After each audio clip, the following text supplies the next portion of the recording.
In the first week of October, I was able to catch a textbook EURUSD short position, but it wasn't EU that actually gave me the signal, it was the DXY. Now, most traders overlook the DXY just because they don't really think they need it, and to be completely honest, you don't really need it, but it's going to add a whole nother level of accuracy and clarity to your trading that you otherwise wouldn't have. And our primary job as a trader is to increase our edge, so for me, it's a no-brainer. So in this video, I'm going to run you through exactly how I use the DXY to build a directional bias on EURUSD, and I'll also walk you through that EURUSD short position that I would have never taken if it wasn't for the DXY.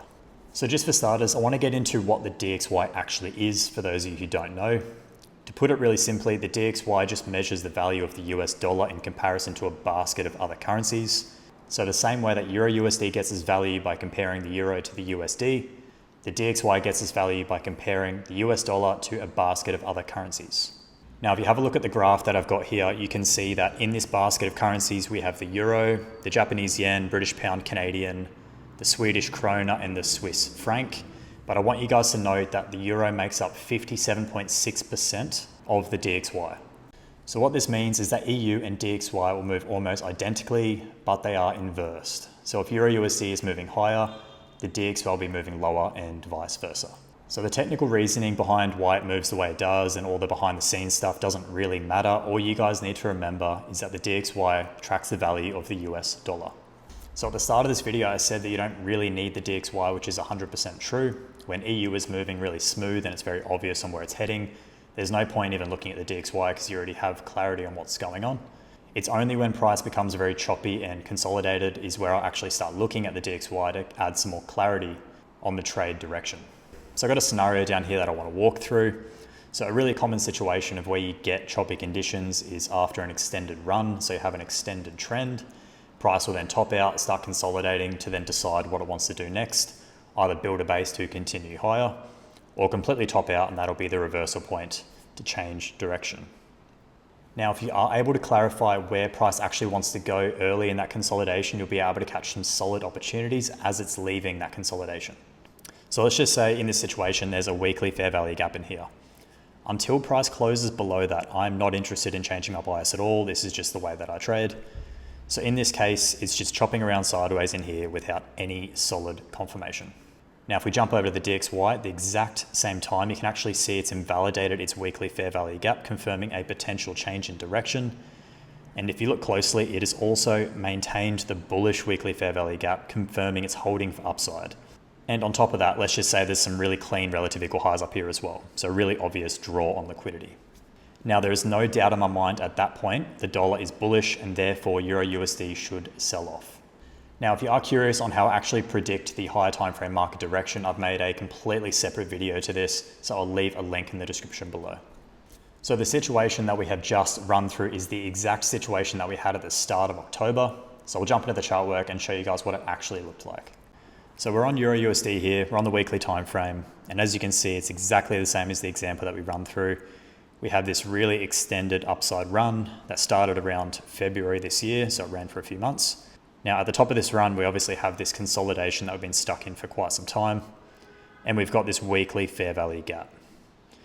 Now price attempted to maintain this gap initially. We had a nice little bounce. It did end up closing below it the following week. It's then reclaimed it and then shot off into the buy side liquidity above this weekly external high. Now at this point in time, based on the way that I trade, price is technically still maintaining the top end of this weekly fair value gap. So I have no reason to look for short opportunities at this point. However, on the week, there was something really important that I noted. When we ran out that external buy side liquidity, as you can see on this weekly time frame, just have a look at how aggressively it actually rejected. So it took out the high and it's actually closed with a massive upside wick, closing really weak, bullish. So at that point, I'm just seeing that as a manipulation, and I would expect price to actually distribute that liquidity to the downside into potentially like a weekly low, which is pretty conflicting. So based on the manipulation, it was telling me to go short, but technically I should be going long based on that weekly fair value gap. So at that point in time, that's where I've actually jumped over to the DXY to try get some more clarity. So now we're on the DXY here, exact same thing, very extended downside run.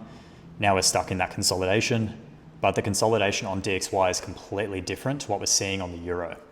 So if we zoom in here, you can see that we have that bearish weekly fair value gap that price immediately invalidated as it closed back above it. And then the following week, it actually created a bullish fair value gap and a balanced price range. Now, every single week after that point maintained the midpoint of that balanced price range to the absolute T. Even after it took out the sell side below that weekly low, it still closed maintaining the midpoint. So in my mind, without a shadow of a doubt, we are looking for higher US dollar. So as soon as I saw this is actually the signal to flip my bias on EURUSD and actually start looking for those shorts. And then if I play this forward over the next few weeks, you can see that price obviously extended up to the upside, maintaining that support in the weekly balanced price range. Now just jumping over to my TradeZeller journal here to show that I did actually take this trade. So this is the trade entry here. As you can see, I walked away with around $4,300. I went short. I was trading 12.5 lots, trading my London high of day / low of day system. And if I click on the attachments, you'll be able to see the chart work that I actually uploaded into this journal entry.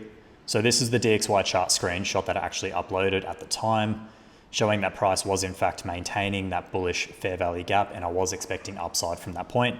And that was the key reason as to why I was able to catch this trade. Now to save you guys some trouble, I just got a couple key takeaways I want to mention before I wrap it up. So the first one being, don't get too hung up on the DXY. Just use it for extra confluence when you really need to, when you have a lack of clarity, and that's where it's going to be the most beneficial. And the second one, for me and my system, the high time frame was the best way to use this. So on the monthly, the weekly, and the daily. I did try the lower time frames, but it just became really crazy and just didn't help me at all. But just test for yourself and see what works best for you. So that's it for this one. If you found this video helpful, give it a like and subscribe. I'll be adding a lot more educational content on this channel in the future. And if you have any questions, leave them in the comments below.